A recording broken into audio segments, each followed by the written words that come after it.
yes, yes, yes, yes, Yes, yes, yes, yes, yes, yes, yes. feel incredible! It's not a cartoon, it's anime!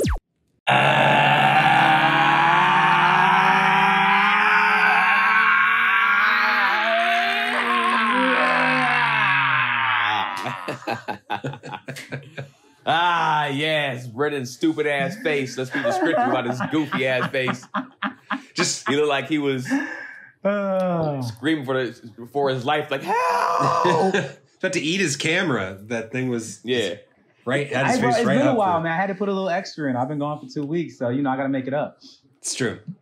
Yeah, I mean, you actually didn't give us a heads up for the other week. You just said, yeah.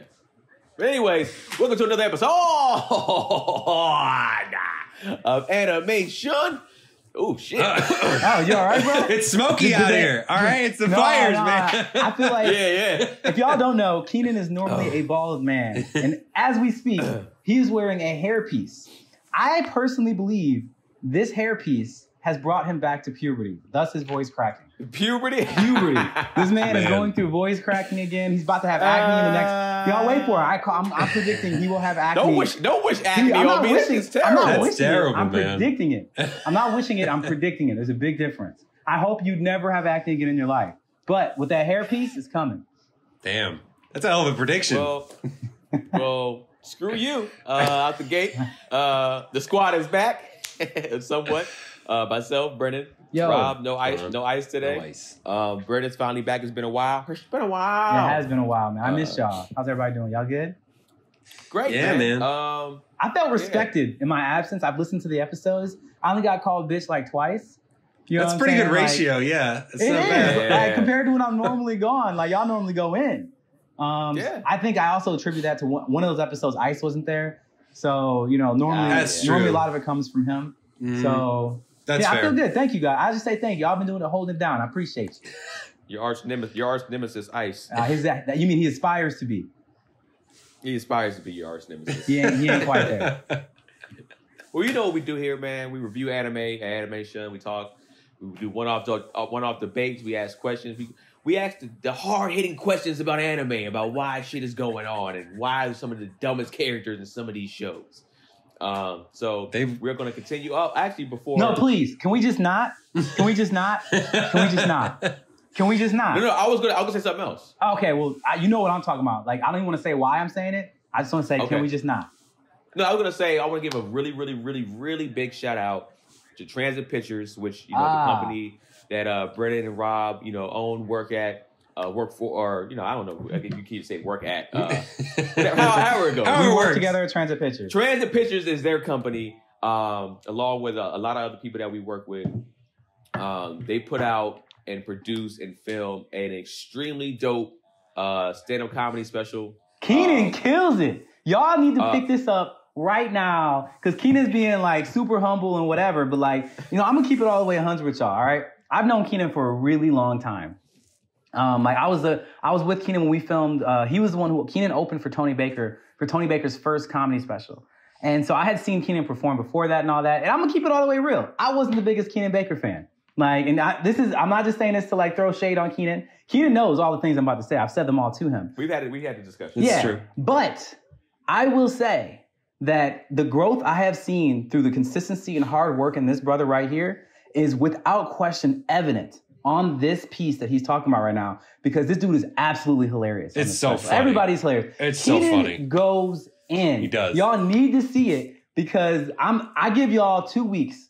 Y'all got 2 weeks before we start using Keenan Baker references on this show, and we're not even gonna give context. We're just gonna use references and keep it moving. So y'all need to go get it. It's called Tony Baker and Friends Volume 1. It's on Gumroad. It's in Tony Baker's link on Instagram. I think Keenan actually has it up as well. It's on my link also. Exactly. If you go to their Instagrams, it's in their link in their bio.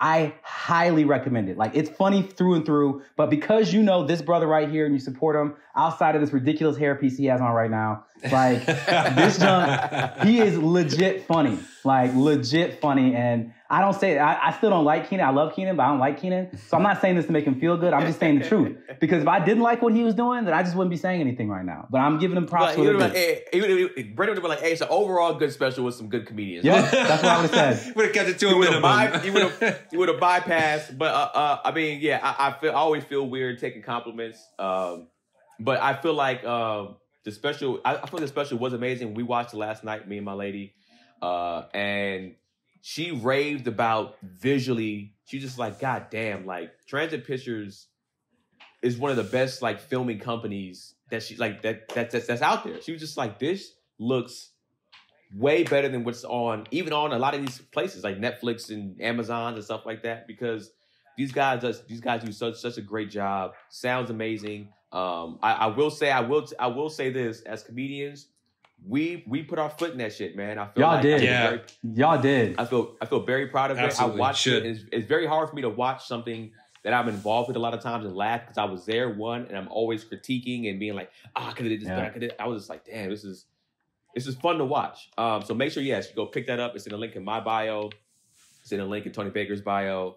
And I guarantee you won't be disappointed, man. You're going to like somebody on there. No, I guarantee. I fully agree with that statement. Like, there's no way, unless you don't have a soul or don't have a sense of humor. I truly don't understand how you're not. I'm gonna say further than this. It's not gonna be like you're gonna like someone. You're guaranteed to like at least 2 people on that comedy show. I guarantee that. Like, I guarantee that too. Yes. Like, there are some funny dudes on that show, so like it's legit.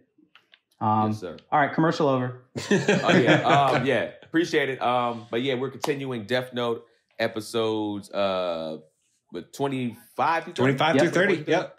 35 through 30. I forgot how much of a haul it is to watch 6 episodes. Like, it's a lot, dude. It's a lot of episodes. I was just talking about this week. Just like, God damn, this is a lot of episodes to just break down. Crazy. Holy shit. Man, we should be mad at whoever picked this show, you know?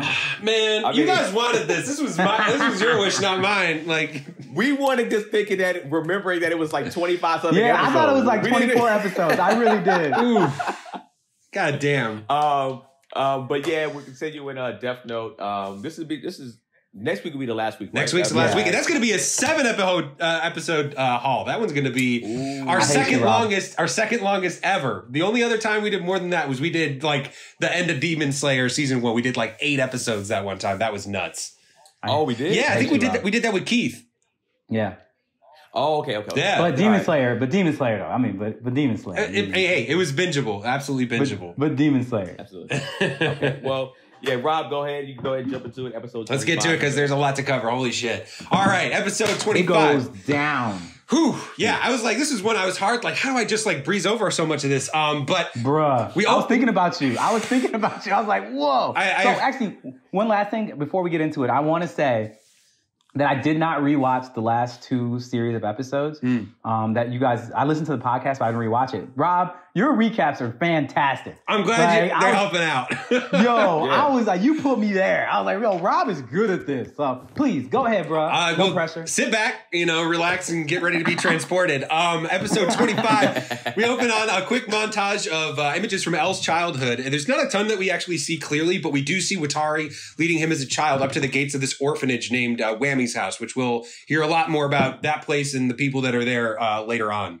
Back in present day, Elle has his back against the wall solving the Kira case. He's trying to get more info from Rem on like how the Death Note works and like are some of these rules the same, and she's not giving him any information. She's like holding down like to the plan, like not giving this guy shit. And Light is just watching from a distance. Elle clearly can sense that the walls are closing in on him. This dude is watching him like a hawk. Elsewhere, Misa is working as the current Kira, doing Light's bidding, bringing about judgment down on criminals. And the team starts to panic about these new killings. And Elle's wheels are spinning about, tearing pages out of the Death Note. And does it still work like that? Does this 13-day rule, is that even real? And Light asks if they, really be able to convict Kira based on what they have. And Elle's like, no, like we will at least get them life in prison, if not the death penalty. And that actually makes something click for Rem. And she realizes Light's diabolical plan. He's trying to force her hand to make her save Misa by killing Elle and thereby dooming her as well for saving somebody else's lifespan. Light Sick fuck. Just 4D chess at this point. Sick fuck, absolutely. Later, Light finds Elle on the rooftop in the rain. Elle can like hear bells tolling, you know, don't ask for who the bells toll, you know, that kind of thing. Light can't hear it. And, you know, they're talking to each other. And at that point, Elle like straight up asks Light, like, have you ever told the truth once in your life? And Light just gives that shitty boilerplate answer about like, you know, white lies here and there, you know. And they head inside and, you know, Elle offers to clean Light's feet in this show of like, defeat and supplication. That scene was so uncomfortable. Yeah, I mean, there's definitely a lot of symbolism going on here. You know, this I think is like even like out of reverence and reflecting on Light's ascension to godhood. Like, didn't Jesus get his feet washed by people? Like this is absolutely, I think, you know, Elle kind of being like, I'm admitting defeat, and he even tells Elle or even tells Light that like, hey, our time of parting is near. Like, basically, kind of telling him he won. Like, he got to that godhood status in a way. Back in the Situation Room, Elle reveals his next plan. He wants to test out the 13-day rule by having a death row inmate write the name of another death row inmate, you know, just see what happens. Honestly, that could solve the case once and for all. But in that moment, that's when disaster strikes. Rem writes Watari's name in the death note, but right before he dies, he deletes all the data files off the computer. Elle collapses shortly after, and Light's holding him in his arms as he dies, you know, and gives him that smile, you know, up into that final moment. Diabolical. I love the animation. That smile. When they switched to him being so evil, I love it. I really honestly was just like, oh, he's going to be sad when he dies. I don't know why I thought that. No, man, he's living for this moment. Elle collapses, and you know, he's holding him in that final moment, and you know, after Elle goes, you know, Light turns around and he's of course puts on a show for everybody after that, you know, and Rem, you know, has turned into a pile of ash for saving Misa. Light rushes there and grabs her death note out of the pile before everybody else can arrive. Sand. She turns into a pile of sand. Yeah, because everything there is sand. But when the rest arrive, he vows to take up the mantle of Elle and bring Kira to justice. And that's how we end episode 25. 26. We begin with sort of a short recap episode, it felt like at first. I almost skipped the whole thing. Yeah, I almost did too, to be honest. But yeah, the first half of it is basically just recap of Elle kind of running through all the evidence he had about, you know, the Kira case and who he thinks it was.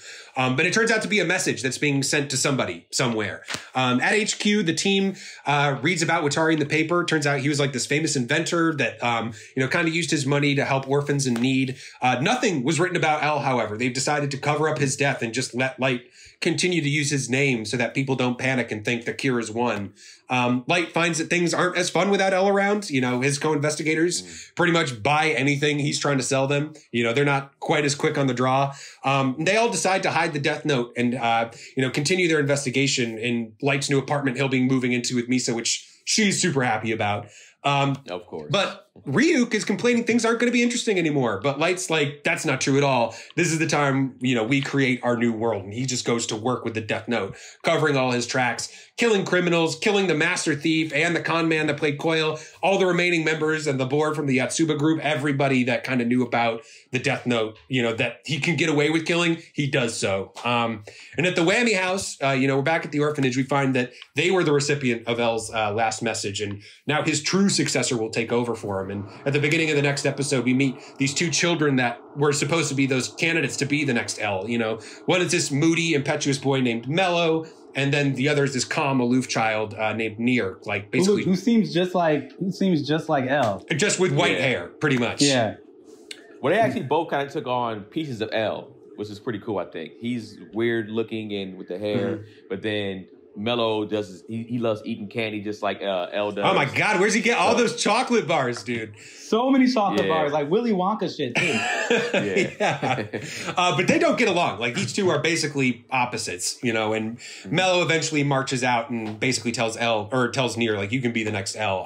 But they both intend to keep looking for Kira, and we get a time jump here for 5 years. Nier is working with Dude, the I didn't really realize that Yeah. that time jump was like, I was like, oh, wait, like, we're going, I'm sorry. Yeah, no, it's a significant jump in time. And we see during that time, Nier started working with the American government, working with the FBI and the CIA to create this organization called the Special Provision for Kira, or the SPK. So far, it seems to be basically, like you were saying, an exact duplicate of Elle.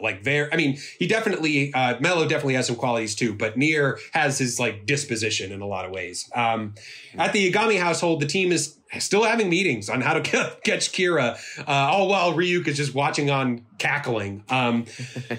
Suddenly, they're actually called away as a deputy director has been kidnapped, and the kidnappers are demanding the death note in return for his life. And Light is shook by this since they all swore to secrecy regarding the death note. Nobody outside of them should know about it. And later, an FBI agent shows up that's part of the SPK and basically tells Yagami that, hey, the Japanese police have been useless. Give us the death note because we're taking over. And he snaps at first thinking like, you guys, kidnap the director. But it turns out SPK, they're not behind it. And actually it's Mello with the help of a bunch of like mafiosos and gangsters and a shit ton of chocolate bars. They did the kidnapping, and he's made some unsavory friends over the last 5 years to help him beat Nier in the Kira case. And his big theory is that there's at least 2 death notes out there. Light, however, has other plans and uses the death note to kill make the director kill himself. But Mello's not fazed by that.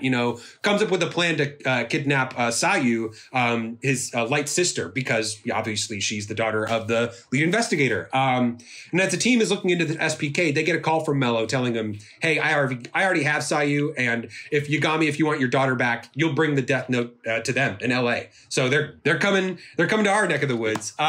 Really good chess moves so far by Mello. He's making moves. He's got the aggressive tendencies. Of Elle.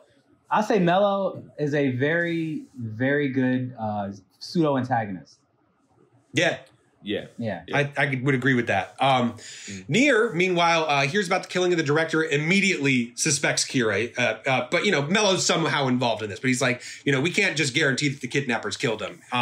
He's been having his team searching for him as well. Soon they get a call from Light pretending to be Elle. And Nier calls him out on his game immediately. He's like, we know the real Elle is dead. SPK was formed specifically to keep you out of the loop. And he introduces himself as N, and obviously an allusion there to the original Elle. And Light realizes he's not out of Elle's shadow yet. So although they have differences, N and the SPK agree to help Light out and his team to get Sayu back. Light's team's taking the lead. Light and Misa pack up for the trip to the U.S. and Light wonders like, hey, I might have to kill my sister here to maintain my freedom. As the team flies to the States, Mello's team makes contact with Yagami and direct him towards another plane, which is hijacked.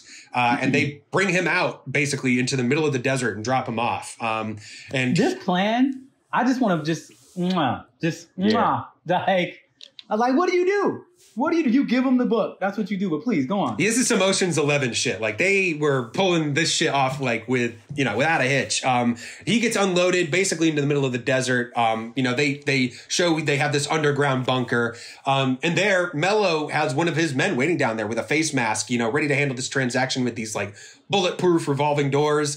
But they test the notebook out on one of their less than loyal members to verify it's the real deal. And satisfied, they give Sayu to Yagami. And then Mello's crew pulls a bait and switch. Like, all of a sudden, they've been watching, SPK and Light, they've been watching this whole thing go down via satellite. And they watch this helicopter take off with the masked man inside. But at the same time, a missile also comes out of the ground and launches, and they kind of watch in horror as the helicopter explodes, killing the dude inside. And the missile, which has to be loaded with the death note, just flies off their radar way too fast to be tracked. And Mello, of course, knows where it's going, gets his hand on the death note, and then he just wastes no time getting to work and taking down most of the SPK, but leaving N alive.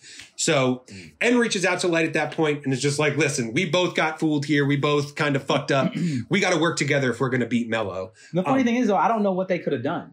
Like, really looking at that plan, like, oh, we both got fooled here is like, what like, that plan was really good. Like, and he kind of says that because he's just like, oh, like, you got tricked. And Light's like, well, what was I supposed to do? And he's like, hey, man, nothing. We just both Yeah, I just gotta acknowledge that you got tricked, but I would do the same thing pretty much. Yeah, I don't like.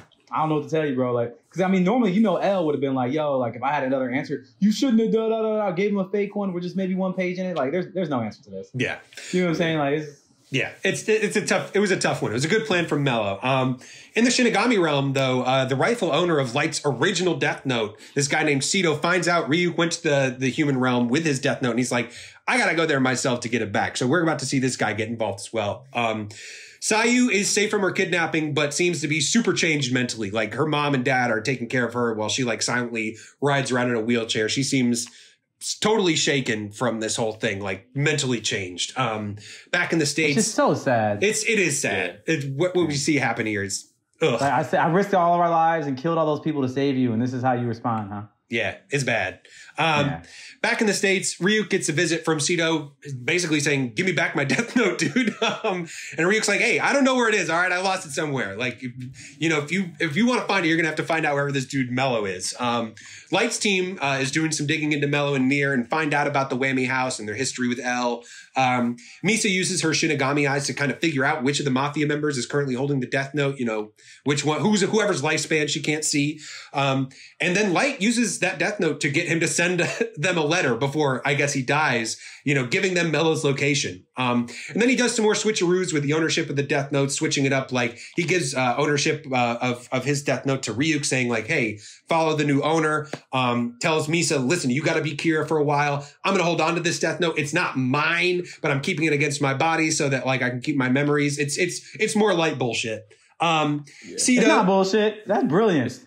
Yeah. I mean, it worked out. It's just, it's a lot. It's a lot. As the person that's got to break it down, I'm just like, God damn it! Like, it can't be simple for once. Light is so much of a mastermind, and Rob's just like, I don't give a fuck. You're making this shit difficult for me. How am I supposed to break this down simply? But Sito is spying on Light and Misa and sees Mello's address and basically goes to retrieve his Death Note immediately. Reveals himself to the team in exchange for some chocolate. Tells him like, hey, yeah, those rules, those are fake. Like, and that's makes some shit click in Mello's head as well about like maybe some people that Light or that Elle thought were innocent. You know, maybe there's some room there. So, yeah. Meanwhile, Misa calls Yagami as Kira and says, like, hey, I'm giving you Mello's address. I'm also giving you my notebook, my Death Note, and says, like, hey, you're going to get the Shinigami eyes, all that. Kira says they've already written the name of all these gangsters in the notebook. Like, it's done. It's happening. They're going to die. There's no one doing it, but gives them the specific date and time and the location it's going to happen. So, Light, of course, reluctantly, air quotes, agrees to go with Kira's plan. And the team is finally introduced to Ryuk. And they go to raid Mello's hideout on the day that, you know, this is all going to go down.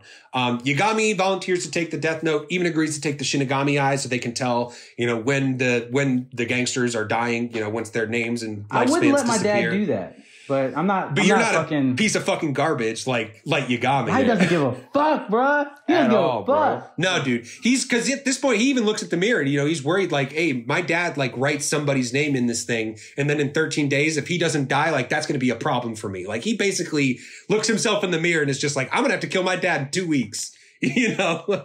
Night of the operation comes and the team waits outside as the gangsters are dying. They rush in looking for Mello and the Death Note. Seeing he's been outsmarted here, Mello just bails. He runs, leaves the Death Note behind, but Yagami continues after him. And Yagami speaks his true name, and which Light gets, but refuses to write his name in the Death Note. You know, much to Light's chagrin. This whole thing would have been. Yeah. They have their standoff. One of Mello's surviving men shoots Yagami, you know, just lights him up, and Mello triggers an explosion, bringing down the building and escaping. Later at the hospital, Light uses his father's last moments to beg him to kill Mello, you know, but he won't do it. Instead, he notices, and this killed me. He can see Light's lifespan since he gave up control of his Death Note and dies happily thinking there's no way his son could be Kira. Man. Brutal. Light cries out. That death scene was actually pretty sad to me. That was pretty sad. Yeah. I actually like it, Yagami. I think he's like a good dude. Like, he is. He's the one good anime dad we've had so far, and he's wasted on a trash ass son. It's like the dynamic is anime dad. Absolutely flipped. That's the only way you can have a good anime dad, if you have a horrible piece of shit child. Well, honestly, let's wait. Hold on a second, guys.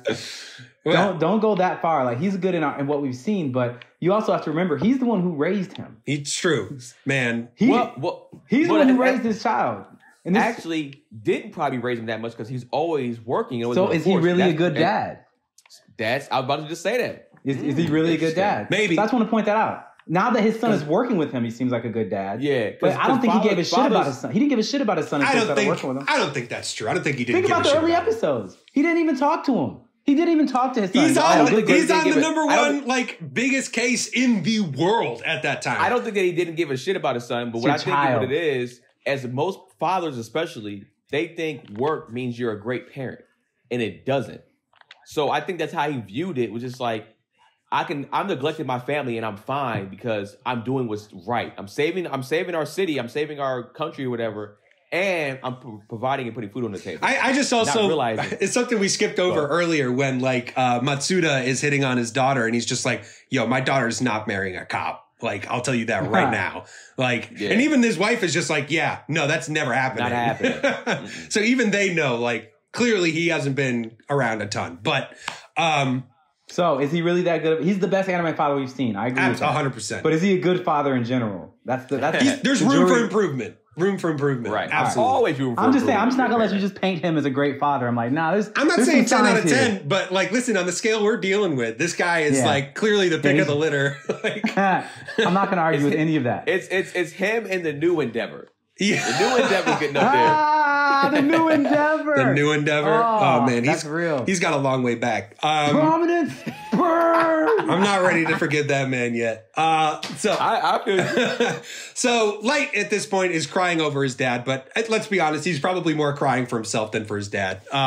He gives Sito the Death Note back, and you know he just takes off with the original Death Note that we met. I have a question about that scene. Actually, I have a question about that scene.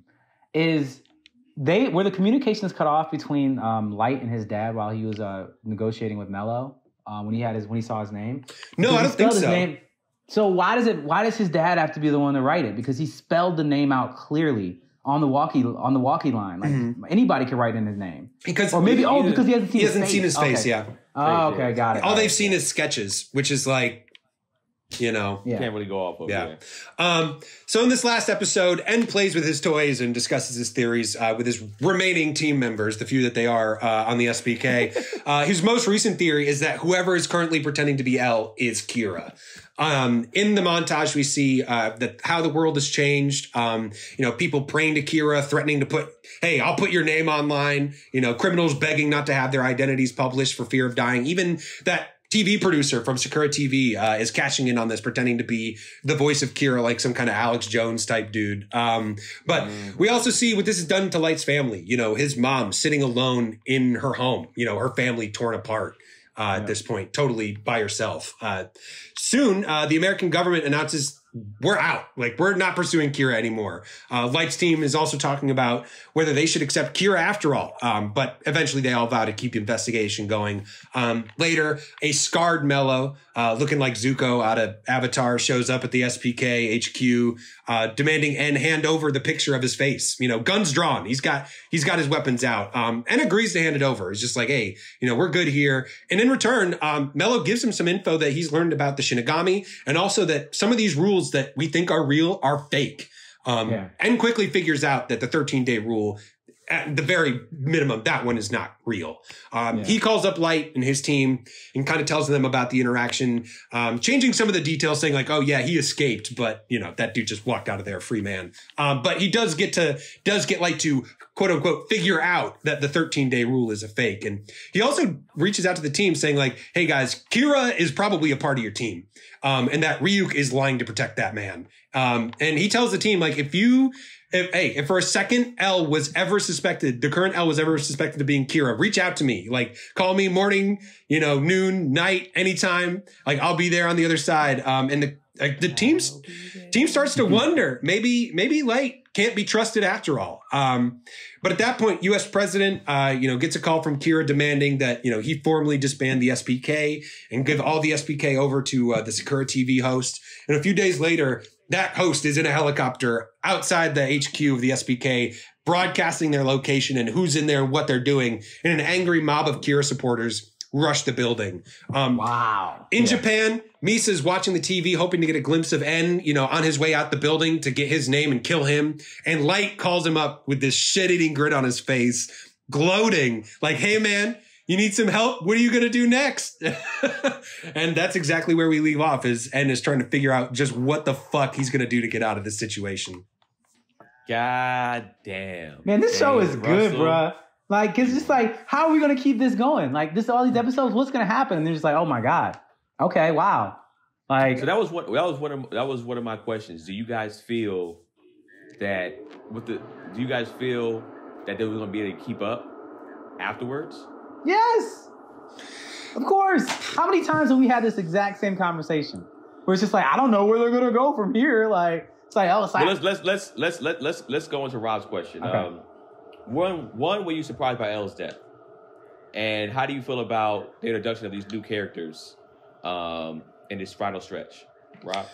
I was really surprised, and I was hurt because Elle had become my favorite character on the show. Like, I love Elle. He was great. I liked watching him, try to figure things out. And, he was, for as much as he, Light did a good job of covering his tracks in the paper trail, Elle had him figured out. Like, he knew what was going on, but he just couldn't prove it, like, to the point where that's why he needed that evidence. So I was super surprised by that, to see that go down. Light pulled off some diabolical shit. These new characters, I like En, obviously because he's similar to Elle, but I really would have liked to have seen Elle have his day where, he got to, put the cuss on Light and bring him in. If I had it my way, that's how it would have gone.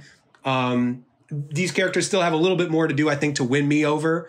I think Mello goes, he takes like Elle's sweet, like addiction to candy to like a whole nother level. They keep doing that shot of him like cracking into that like Kit Kat bar or whatever the fuck he's eating. So I'm a little bummed to not see Elle make it to the end. Definitely a dramatic twist, but I would have liked to have seen Elle, be the one that got the win.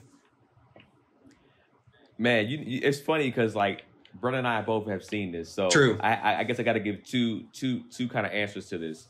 When I first saw this anime and this happened, I was in complete shock. I knew Elle had this in the bag, and then when that happened, I remember being like, being like, fuck, he lost. Yeah.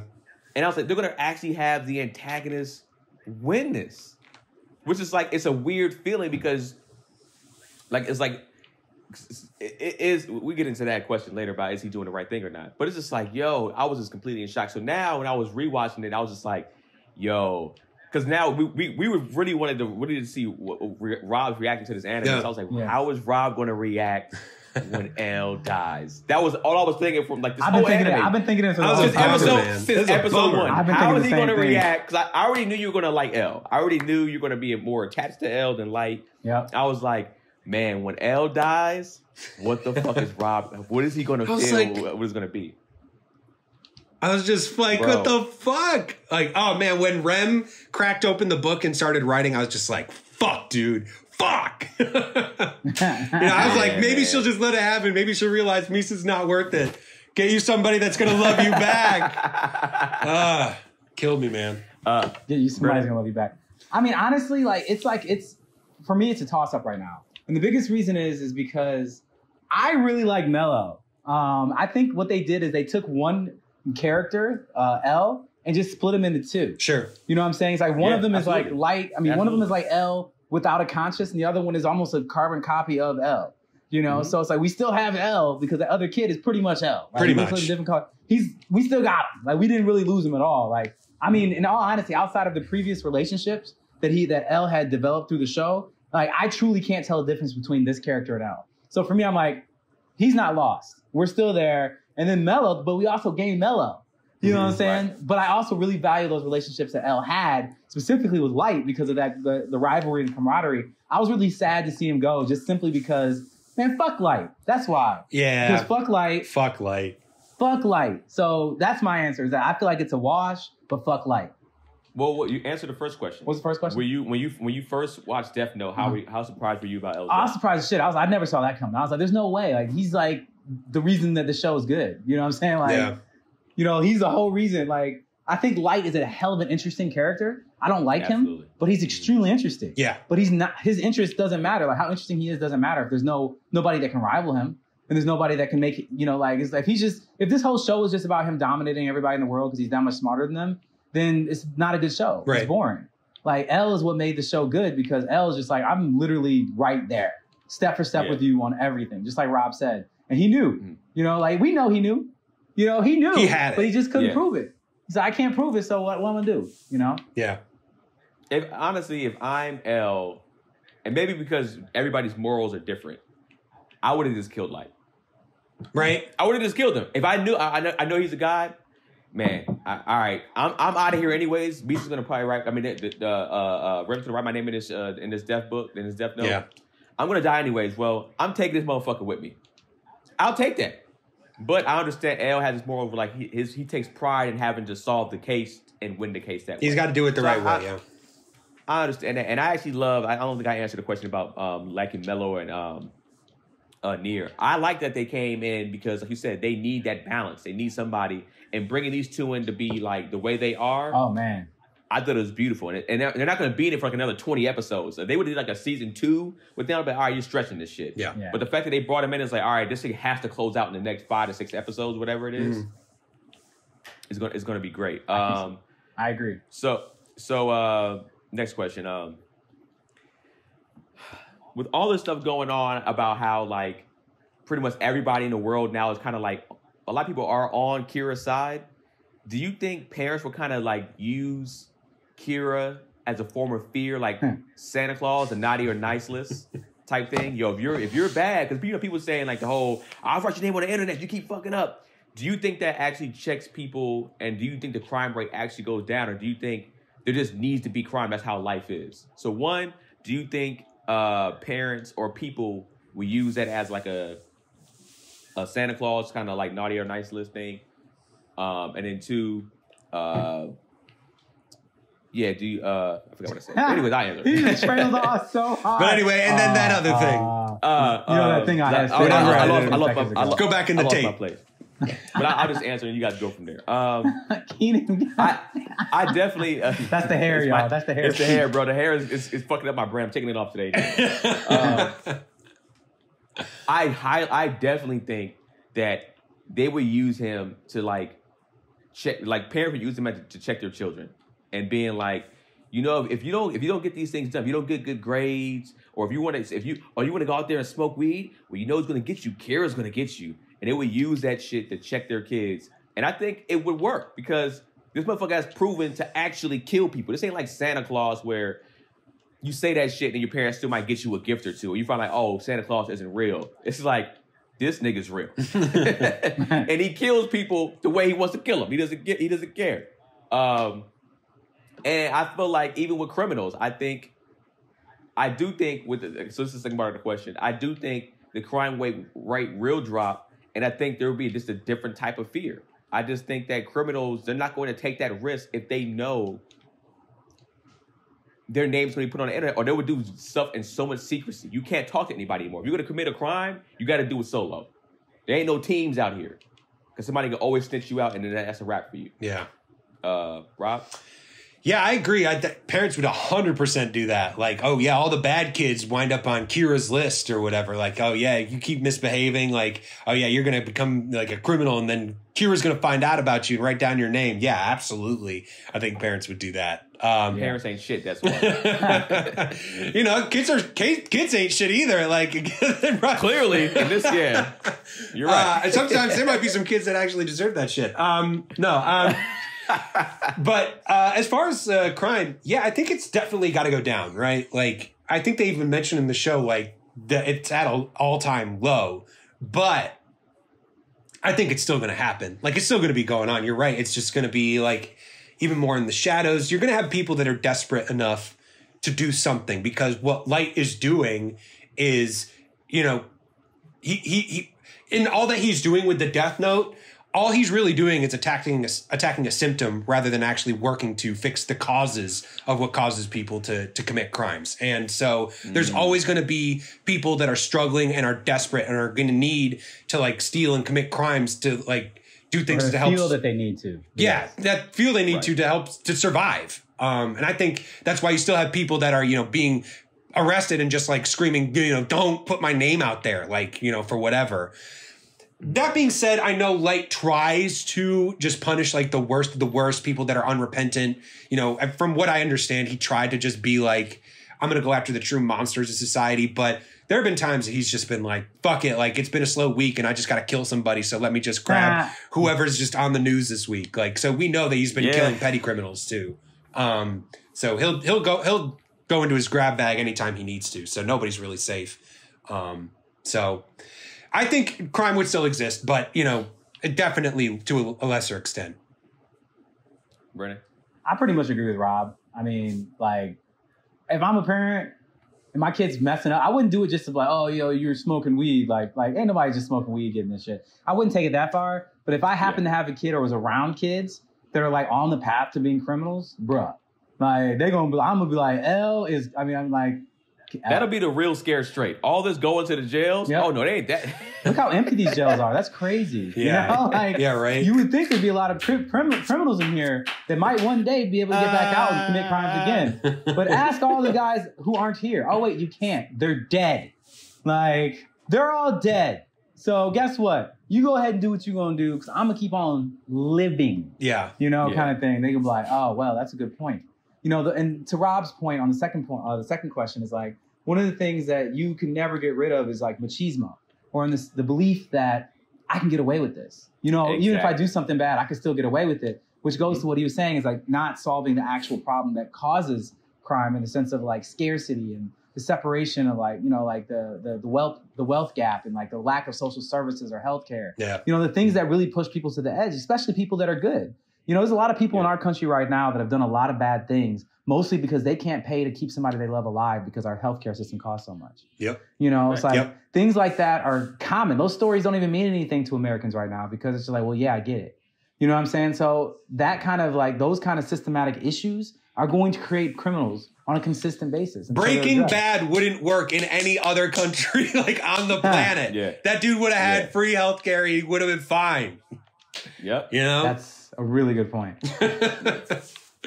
So. Yeah, that's a good point you made, Rob, about attacking the symptom, not the problem, like the actual problem. Reminds me of Big Pharma. Anyway, Yep. Next question: who is the person you've been the most competitive with in your life, Brennan? I got it. You know, we saw a lot of competitiveness with Elle and Light. Yep. And it was great. I loved it up until the end of that right there. So who was the most competitive? So it may or may not have been mentioned a time or two on this podcast or a time or two in my life that I may or may not be a slightly competitive person sometimes. From time to time. From time to time. I was just at the office with you this past fucking week, and you just said, "Come on, Pomani, let's get on fucking Smash Brothers," and just destroy it. And then Brennan lost one, and then once Brennan lost one, and he destroyed everybody else again, he made it fucking known. Yeah. Talking that shit. What happened? What happened, everybody? Everybody, get back to work. Everybody get back to work too. Hold on a second. You can't tell that story without giving all the details. When I lost that match, how much shit did all of them talk?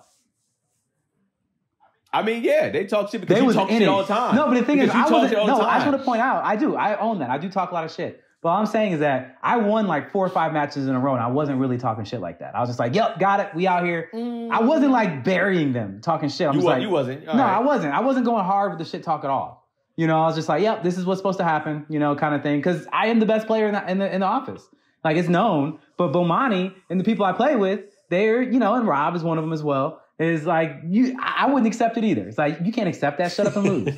And so when they did win one, they buried me. They did. You know what I'm saying? I'm sure they did.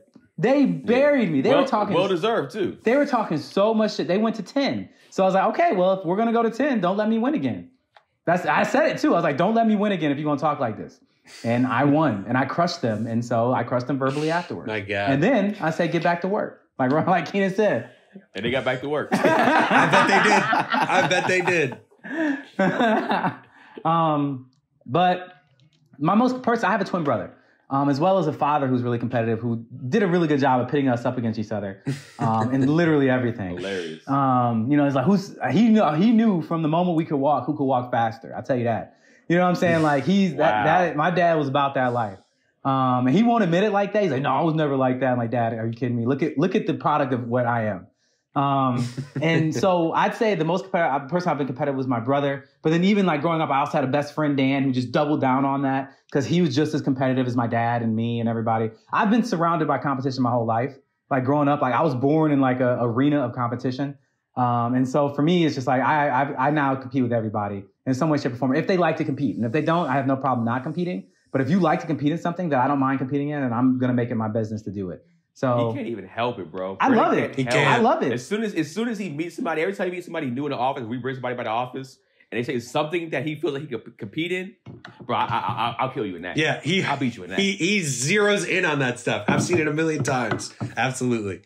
The best part is, and then what happens? Yeah, that's my favorite sound. That's my favorite sound right there. That silence after I say that, because you don't want to give me any credit. You're gonna have like one or two small stories, but for how many instances that y'all have witnessed what you just said, the vast majority of the time, the same shit happens. So go ahead, give your one or two stories. Keenan's gonna be like, "Well, I beat you in this one time." I was like, "Yeah, but in general, I whoop ass. In general, here we go. In general, I whoop ass, and y'all know it. Y'all know it. You don't want to say it. I wouldn't say it to me if I was y'all. First of all, I did not whoop your ass one time Marvel was Captain. I have the clear up. So, but the thing is, I've also beaten you, and I'd never played on that. Like we're using an arcade joystick. I never played the game on that. You're making excuses. I'm telling you the truth. You're making excuses. The truth can be still an excuse. I suppose. Prime example of the competitiveness that Freddie brings up. Example A. Yeah, Rob, go ahead. Yeah, I mean, I would say I haven't had like a necessarily consistent rival or a competitor. It's kind of changed depending on what the thing is. Maybe part of that is growing up an only child. Like I definitely competed with my dad. Like we'd play basketball or against each other or whatever. And I remember when I started being able to like win, that was like a thing. Like, oh shit, like I can start making some shots against this guy. Cause he was, he's an adult. Like, Yeah. But like when I was doing like karate for a while, like I had a couple of students that were around like that came in around the same time, about my same age. That was like, I was always measuring myself against them. Like, how are they doing? Like we did like tournaments and competitions and stuff. Like how'd they place? How am I going to beat them in like the sparring tournament or whatever?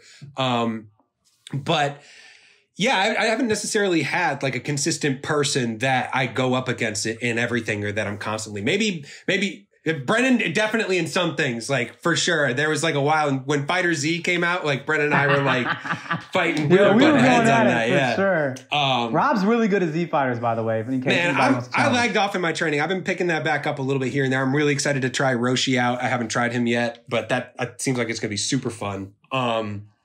But I mean, he's not as good as me, but he's good. All right, whatever, man. Yeah, no, I'd say it's been a mix. It's changed a lot. Sometimes it's myself, just like measuring against myself what I did last time. Can I do better than that? Maybe myself is my most consistent rival. That's like the most noble answer of all time. Yeah. Self-betterment plus ultra, Right? I would have to say, my brother. I think when you have a sibling, it's hard not to have that. Yeah. And I would honestly feel like my brother was the one that was always trying to compete with me. And it was just like, and even though he's older, it's just like, yeah, I beat you at this. And a lot of times I was just like, man, I don't really give a shit. Like, I don't care. Like, so a lot of times, but then it got to a point when it came to basketball, of course, we both played on a basketball team. So once I was able to beat him from time, it wasn't consistent. It wasn't like every time I played, I beat him. But once I was able to beat him every few times or so, it's just like, yeah, the competitiveness goes up, because at one point I couldn't beat him at anything. But once you get that one win, you're like, all right, motherfucker, the playing field's even. It's like, no, I beat you 100 times to one time. It's not even yet. And in my head, I was like, yes, it is. So yeah, I would say that.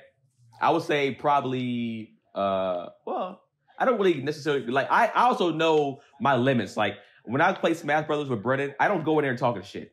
Like, I'm not there yet. Right. I go in there, I got murdered on Wednesday when I played with them. First went out every time. You got better though. You were learning.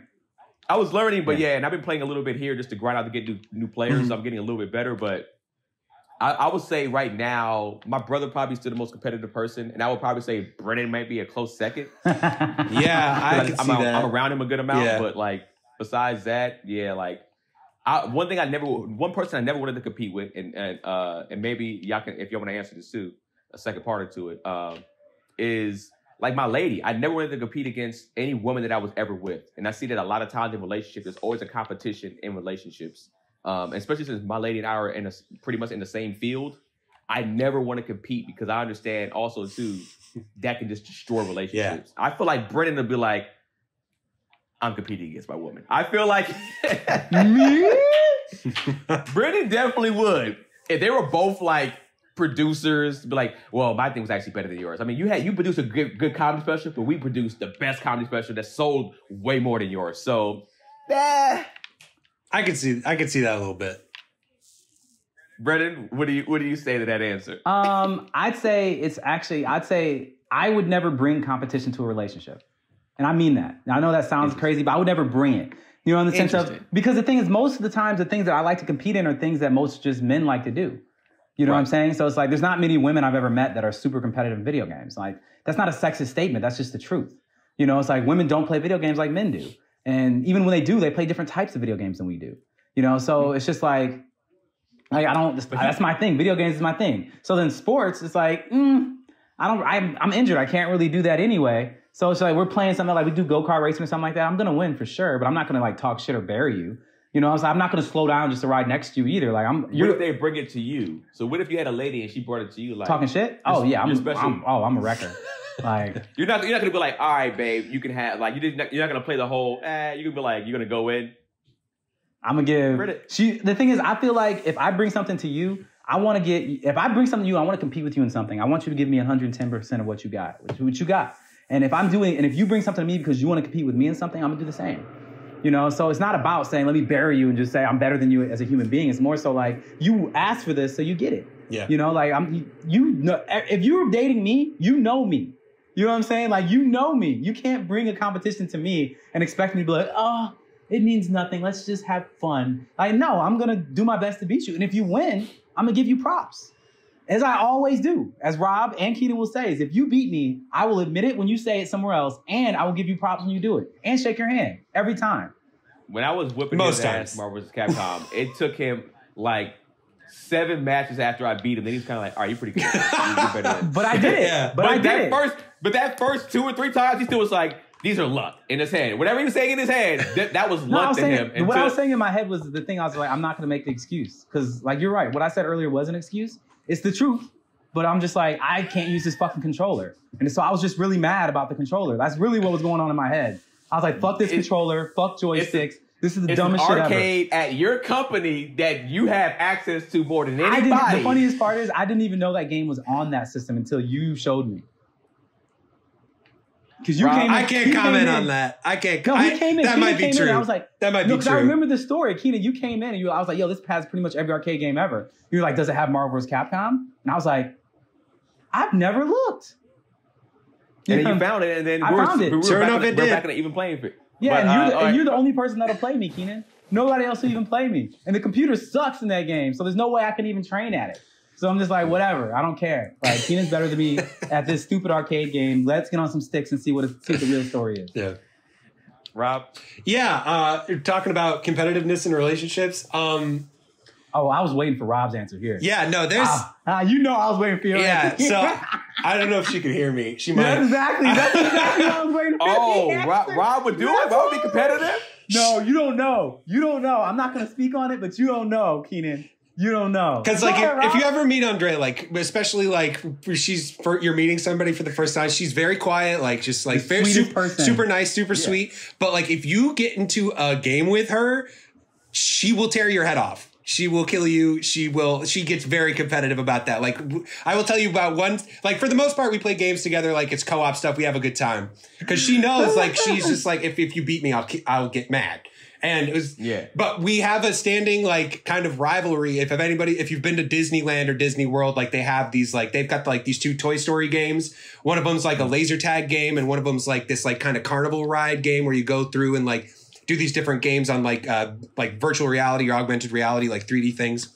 Anyway, on like the boardwalk game, she beats me every time.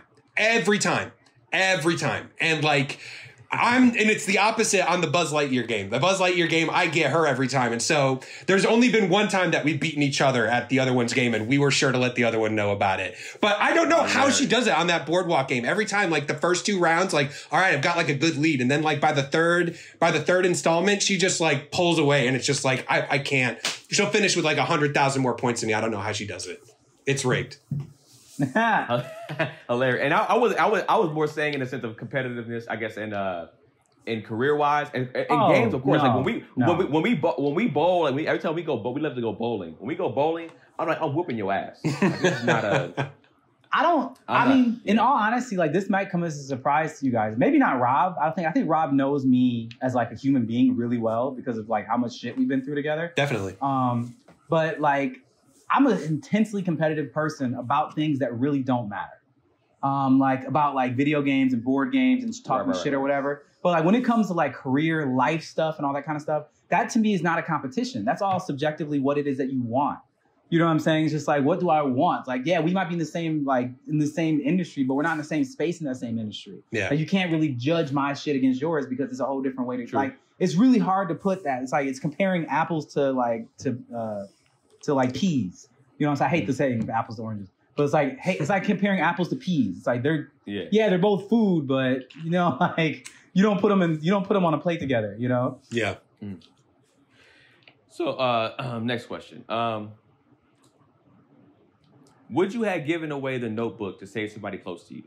And here's the thing. Knowing that you're going to give the notebook to somebody who's a criminal or whatever the case may be, is saving one person's life that's important to you better than saving 100,000 lives or millions of lives? This was a tough question that I don't even know if I fully have the answer to yet. But I honestly don't truly know. Yeah.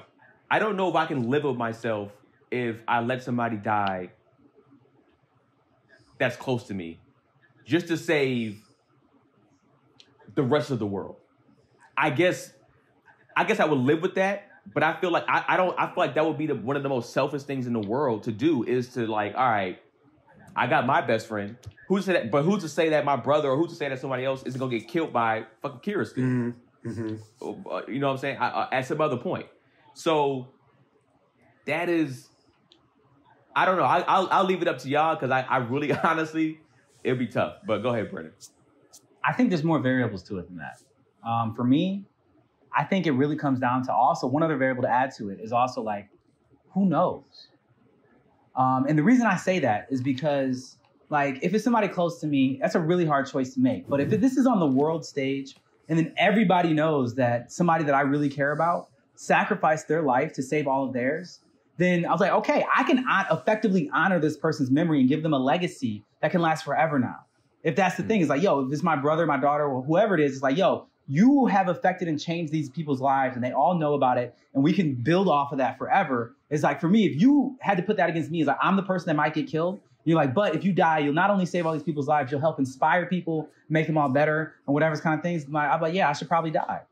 You know what I'm saying? Not you. I'm not letting you get out of it. I get what you're saying, but what I'm saying, but my point being is that the type of person that I am is I would want the person close to me to not choose me in that instance. If it's something that we can turn into helping other people, I wouldn't want you to choose me. I would die. What if that person's kind of like, bruh, I don't want to die, bruh. I ain't fuck all that. That's what I'm saying. It's like, bruh, they're not like you. Because I'm with you too. I'm like, yo, I would take the sacrifice so that everybody can survive. But I ain't gonna lie to you. Give me some love, man. Yeah. Give me some love, that's man, what I'm saying. About that shit. Yeah. Like, yo, this foundation's gonna be named after, you know, this kind of stuff. Like, I'm still not wanting to die, but I'd be like, at least generations of kids are gonna see statues of me and know my name. Like, I get it. You know, I don't know how I would achieve that otherwise, you know? Brennan's statue will be just like this, too. Yeah, what's the saying? Hold a video game controller. You're planting trees under which you'll never sit in the shade of or something like that, you know? That's truly honorable. Like that. No, but I'm saying, so what if that person didn't want to die, so you had to make that choice? I'd say the second question I would ask to that, a clarification session, is how close are they to me? Is this like my girlfriend? Is this my child? My daughter? I don't know what that's like. I don't have any kids, but from what I see from how other people act when they have parents, I'd probably say my kid. You know, when they have kids, when people have kids, like it seems like the parental response is to save your child. If it's my girlfriend or significant other, I don't know. If it's my parent, I don't know. Like they've had a good run. You know what I'm saying? Like I don't know. That's tough. It depends on who it is. It really depends on who it is. Rob? I mean, I see a lot of what Brennan's saying here. Where I'm just like, I could totally get why Yagami did it. Like, you know, that's his daughter in there. Like, that's your daughter. Like, I think your parental instincts kick in at that point, and it's like anything to save my child.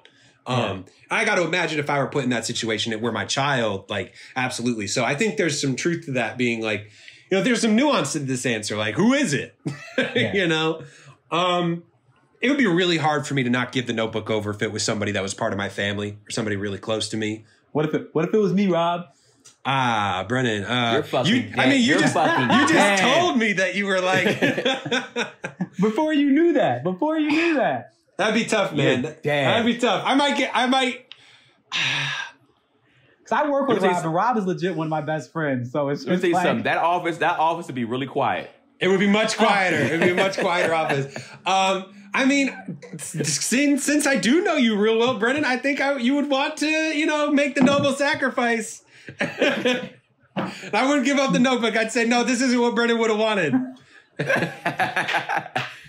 Yeah, I feel like Rob would be like, Brennan, come in, let me talk to you for a second. Bring you to the office, and he'll be writing your name down here. How do you want to die? I know, like, I would just be like, so like, all right, give us a notebook or we're going to kill Brennan. I'd be like, and then he died peacefully in his sleep, you know? Yeah. Or Brennan died smashing. Yeah. Brennan died, however you wanted to die, Brennan, it's your choice. Heart attack mid-smash. I'm captured with a bunch of criminals, so I don't think that you can't write things that are impossible. I feel like Brennan peacefully went to sleep and died with a smile on his face. Like, all right, cool. Right.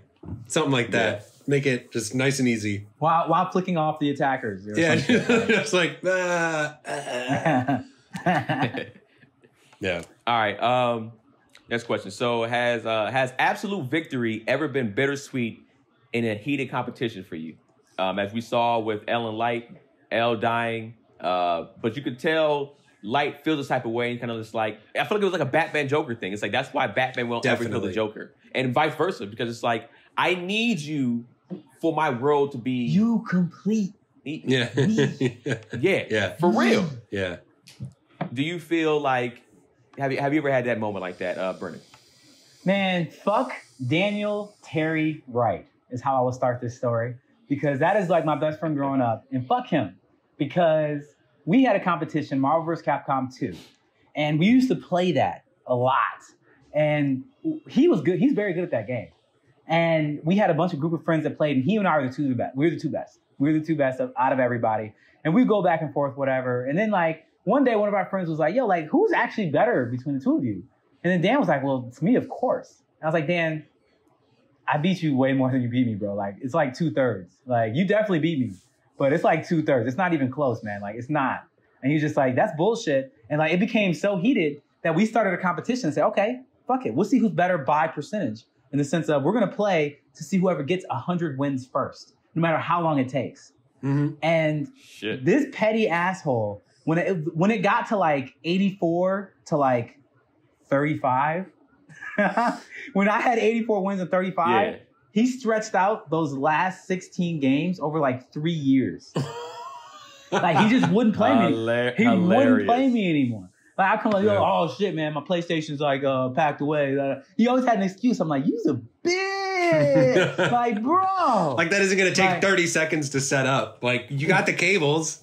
Bust it out, man. And so he was just petty about it, because the reason he was petty is because the bet was whoever loses has to be to hand build a trophy and present it to the other person on camera and admit that they're better. Which, by the way, it sounds like a bet I would make up. It's a bet he made up. He's the one who taught me how to be petty like that. I learned that from him. So where's this video at? Actually, I have the video, and I still have the trophy. Of course, it's at my parents' house back home. And yeah, like I have That's it. so I mean, it was, funny. but the thing is, it's like it was so unsatisfying because he gave me the trophies. Like, here you go. Yep, Brennan's the greatest, and just walked off. I'm just like, I hate you. You like, you know this satisfaction. I deserve this satisfaction, and you're just being a petty hoe. But I will say, he put time into that trophy. The trophy is amazing. He actually made a commemoration to all the characters that I played. So it's like, you have a team of 3, and he actually, the trophy actually had, like, he went and bought like figurines of each one of those and like, made them into a trophy. Made them into that, and then had like a background that actually reflected how I won, kind of thing. So it was pretty cool. That's cool. I was like, this trophy is worth it for sure, but this video is trash, and your attitude is ridiculous. Rob? I mean, I don't know that I've had that kind of bittersweet victory. I've been trying to think of a story over here, something I can like sort of bring that. I don't know that I've had. I just don't know that it's been that way. Like, luckily my wins have been justified. My losses probably also justified. I feel like when we played a board game before, you had some bittersweet victories. Probably. Like when we played like those big board games. I will. Okay, yeah, I guess I'll say that. Like we played, and Brennan's played this with me a couple times. What's it called? Eldritch Horror, which is like, it's a fun game. It takes a long ass time. Like each person plays like an individual like investigator, and you're like solving mysteries around the world. Like it's kind of like if like Lovecraft Country a little bit was like a board game or something like that, where like there's all these individual stories happening. You're trying to stop all this cult activity, so like these old gods don't invade our world. Anyway, it often involves somebody basically having to sacrifice themselves so that the rest of the team like can get victory like in their memory. And I've definitely had to be that guy sometimes, like jumping on the grenade, like, all right, I'm going to go fight this monster I have no fucking chance of winning against just because somebody's got to do this thing, And so I sacrificed myself a couple times so the team can take home the win. That's probably it. Yeah, board games can be... It's never fun. It's never fun to be that guy. It's tough. It's tough to be the one to lay your life down in the board game. But if you play those big, long board games like I do and Brennan has sometimes done with me, it happens. They are mean and they take lives. Keenan? I don't know. I feel like, I don't know. The first time I ever beat my brother one-on-one, I felt so good. But then he hit me with the "I let you win." Ooh, I didn't play that hard. Fuck your brother, bro. Your brother, your brother's an asshole. It was like that whole. I didn't play that hard. I didn't go all out. So it was like it was like a bittersweet. Like I won, but did I really win? And then we played again, and I didn't beat him for like a while after that. So it's like, did I? Shit. Yeah. Was he telling the truth? Then I eventually beat him more times after that. But at that, I remember just being like damn, like, I guess maybe he wasn't playing as hard, man. Like my brother's normally a good shot blocker. He didn't block that many shots. He did like, I had a nice jumper, and I was like the first 5 buckets, I was just lighting his ass up, and he wasn't putting a hand up. So it was like, did he just spot me kind of like 5 points or some shit like that? So, I mean, eventually once it got that I was able to beat him more times, and it was different. And I will say this second one real quick. I guess beating Brennan at poker, but not actually being there. And I know Brennan this is Brennan another hates this one. shit. Oh man! But giving my money to Tony Valentino to finish off the games, and Brennan pretty much being me. Like, just to let you guys know, to give a little bit more context, this is how heated this shit got.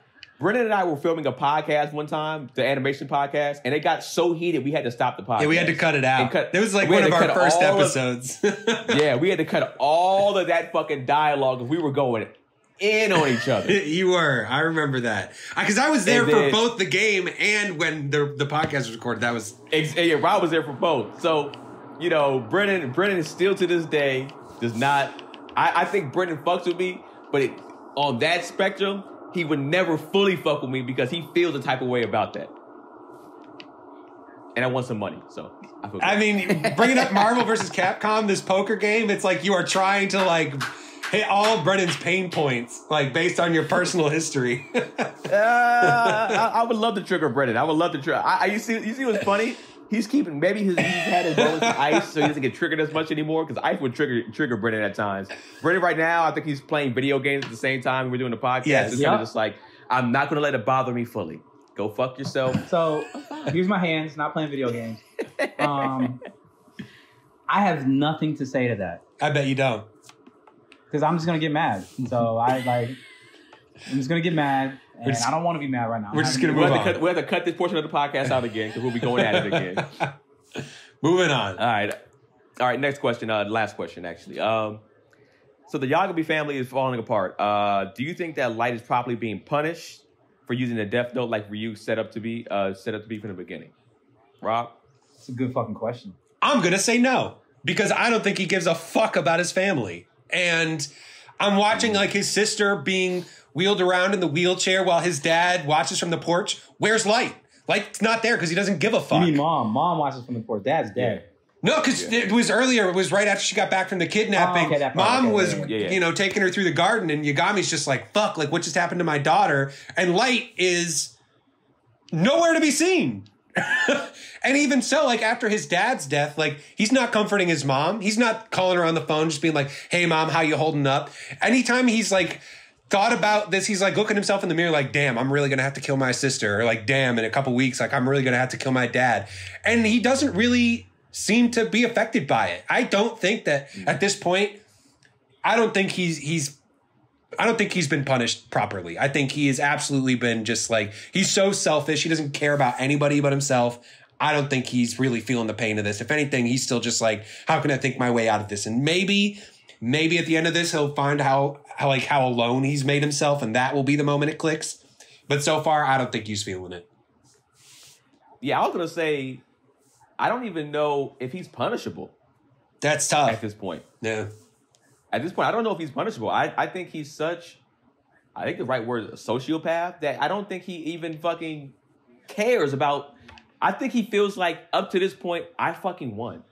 Yeah. Like I've won, and I won't be surprised if he had shit planned for if anything ever happens. Mm-hmm. Like this is how smart this kid is. He's a mastermind. At the end of the day, as much as we might not like him for him being a dickhead and an asshole, he's one of the greatest masterminds in all of anime. Yeah. Probably in all of that we've seen of most shows. Yeah. He's always gotten this shit done. Yeah. So I don't know if he's even punishable at this point. Brennan? You know, it's funny. At first, I was going to say, yeah, he's being punished because everything around him's crumbling, but he's never given a fuck about anything around him. So, yeah, that's actually a hard question. I don't think he's being finished. I don't know. Like, I can't speak to it because I know what happens. But I will say, up until this point, I fully agree with Rob that, yes, he's being punished, but is it truly a punishment? You know what I'm saying? I'd say 20% of that cry he did on his dad's deathbed was because he's going to miss his dad. But he's not going to, because he doesn't really value or have empathy towards human life in general. Yeah, that's a forgiving number, 20%. I think so. You know, but like I don't know. He hasn't shown any real affection towards anyone ever on this show. No. Well, yes, he has. Who? He could have killed his sister.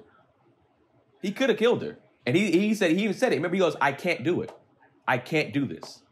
I take it back. He does like his sister. Now his sister's in a wheelchair. Because remember in the first few episodes, like he was actually happy to help, even after he got a death note, happy to help his sister with her homework. Yeah. You know, and I'm just like, yeah, he does have that, like, and I know that's a big thing in like a lot of cultures is to like be the big brother kind of thing. And like, so absolutely. I think that actually means something to him. So maybe that, but even still, she ain't dead. Well, that's what I'm saying. Like, I think that he did say he couldn't do it. That's right. Yeah, he's like, I can't do this. And that's that. When I remember seeing that part on here, I was like, I forgot about that. I was like, I got to respect him because I was like, he's doing this shit. Or you're going to be like, or something's going to happen, like, oh, I was going to write this bitch name, but they did it for me? Fuck it. You know what I'm saying? Like, I feel like he was just going to be like, fuck it. But yeah, I think there's something there. I think there's probably like a 1% hang on that he has some type of sympathy and empathy and just love for people left. Like a fraction of a percent, I would say. Out of all that. I didn't submit this question. Maybe I should have. Like, who do you think has less emotion, Light or the dude from Parasite? Like towards the end of the series when he's like fully merged with Migi. Was it Shinichi was his name? Oh, wow. That's a good question, actually. I'm gonna stick with Light, man, because Shinichi's still like he liked his girlfriend. That's true. Yeah, I still don't think Light is feeling Misa. He's just like, yeah, whatever. Like, pack your bags. I need you for your eyes. Like, Bro, the fact that, and remember, he said he wasn't going to do this, but this motherfucker has been living with her for years. Yeah. He's committed to this shit now. He is. I'm surprised she's still alive, actually, but we'll see. Very shocked. Yeah. So yeah, that's the end of the question portion. So let's get into our favorite parts, our least favorite parts. You want to go first, Brennan, since you haven't been here for a few weeks? Well, my least favorite part was definitely the dad dying. No, wait, no. Holy shit. Well, two people dying. My least favorite part was Elle dying all day. Of course. Yeah. Elle dying was definitely my least favorite part because I really liked Elle. And I also really didn't like his dad dying, but obviously I'd rather have his dad die than Elle. So that's my least favorite part. But I was a little bit emotional when his dad died just for the way that they did it. It was pretty sad. My favorite part was the getting the Death Note that Mello did, the way Mello got the Death Note. That was incredible. Like how every single thing was thought of. Yeah. And just like the meticulous detail taken to everything. It was just like, that's incredible. Like absolutely incredible, and I support it. What's your score? I'm going to say, normally I was giving this show around, 7,400 or something like that? Yeah. I'm going to give those last few episodes about a 7,600. I really enjoyed that. Like, a lot has happened. You really look at how hard Rob had to work to do that. A lot happened. None of it was boring. None of it was boring. All of it was intense. And I don't, like, these writers, bro, they deserve rewards. Because it's like, how do you, okay, you're going to top, how are you going to, okay, you topped it again. Cool. We're here now. So, yeah, 78, 70, what did I say, 76, 78? Somewhere in 76, yeah. I agree. I think I was, when I first saw the show, I was nervous after Elle died, how they were going to do anything, how it was going to even continue, and was I going to even to enjoy this? And when they brought in the other characters, I thought they were just going to kind of like rehash the same easy, quick story real quick and just be like, all right, man, it is, this is just like a writer save type thing to end this stupid ass show. But no, I think they did things right. I don't have a least favorite in these stretches, and I know what you're saying. The least favorite part of people dying, but I mean, from a writing standpoint, the way it's done, it kept me on the edge of my seat. So I love that. So I love it for that part. I don't like them dying because, of course, you want that cat and mouse game, and then his dad having to die and get the eyes. That shit all sucked, but that's just great fucking writing to me. I can't say I had necessarily a favorite part, and I know that might be kind of like a easy scapegoat that I'm kind of going for, but this is how I feel, honestly. I think these were the best stretches of the show so far. There was no part that was missing a beat to me. I love every piece of it, from Elle dying to the new people coming in and bringing their stuff in there, and now they're coming after this guy, and we don't know what's going to happen. So I got to give it an 8,000 out of these for these 6. Nice, Rob. Yeah, I think it's been an interesting stretch of episodes, and yeah, I was absolutely shocked by Elle's death, but I think it's an interesting thing.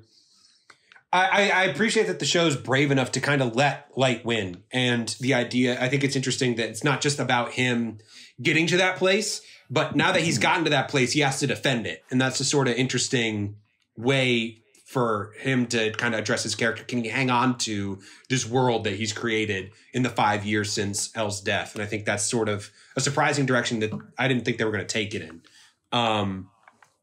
So I would say it was a good stretch of episodes. Definitely, I like that we're back on this dynamic, that we've moved on from the Yotsuba group. I'm glad that that's kind of in the past, because that's definitely felt like a lull for me.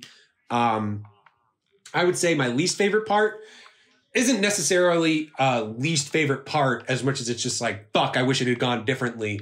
Is also when Yagami was dying. I don't know that I wanted him to be spared that information that Light isn't Kira, that he couldn't, since he could see his lifespan, he's just like, oh, well, my son, at least I know that you're not the killer. And, Ryu commented that, because he never used the notebook, he technically wasn't punished, right? Like he didn't know that same misery because he didn't use the notebook or whatever. And great line by Ryu, yeah. And yeah, and the reason that's my least favorite part is because, damn, I wish Light doesn't deserve that. You know, like maybe his dad does. I'm glad he got that piece, but I wish his dad, for as much as that he wanted to know the truth about things, I wish he got to see what a piece of shit his son was and be like, fuck, like, because he was at the end was just like, you know, I'm proud of you. And like, light doesn't deserve that. So